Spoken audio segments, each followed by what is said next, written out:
حضرت سلیمان علیہ السلام نہر کے کنارے بیٹھے ہوئے تھے کہ ان کی نگاہ ایک چوٹی پر پڑی جو گیہوں کا ایک دانہ لیے نہر کی طرف جا رہی تھی۔ حضرت سلیمان علیہ السلام اس کو بہت غور سے دیکھنے لگے۔ جب چوٹی پانی کے قریب پہنچی تو اچانک ایک مینڈک نے اپنا سر پانی سے نکالا اور اپنا منہ کھولا تو یہ چوٹی اپنے دانے کے ساتھ اس کے منہ میں چلی گئی۔ مینڈک پانی میں داخل ہو گیا اور پانی ہی میں بہت دیر تک رہا۔ حضرت سلیمان علیہ السلام اس کو غور سے دیکھتے رہے۔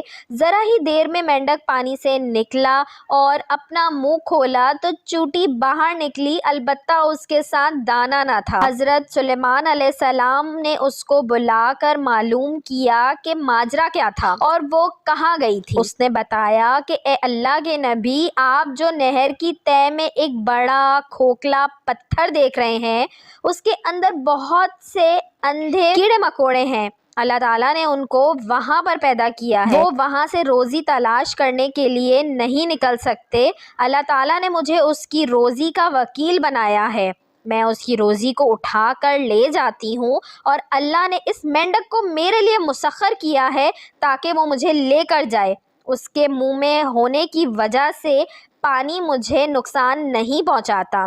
وہ اپنا منہ بند پتھر کے سوراخ کے سامنے کھول دیتا ہے۔ میں اس میں داخل ہو جاتی ہوں۔ جب میں اس کی روزی اس تک پہنچا کر پتھر کے سوراخ سے اس کے منہ تک آتی ہوں تو مینڈک مجھے منہ سے باہر نکال دیتا ہے۔ حضرت سلیمان علیہ السلام نے کہا، کیا تو نے ان کیڑوں کی کسی تسبیح کو سنا؟ چوٹی نے بتایا، ہاں، وہ سب کہتے ہیں، اے وہ ذات جو مجھے اس گہرے پانی کے اندر بھی نہیں بھولتا۔ ویڈیو اچھی لگی ہو تو اس کو لائک کریں، شیئر کریں اور میرے چینل کو سبسکرائب کریں اور ساتھ ہی بیل آئیکن کو بھی پریس کر دیجئے تاکہ میری نئے آنے والی ویڈیو آپ کو مل سکے۔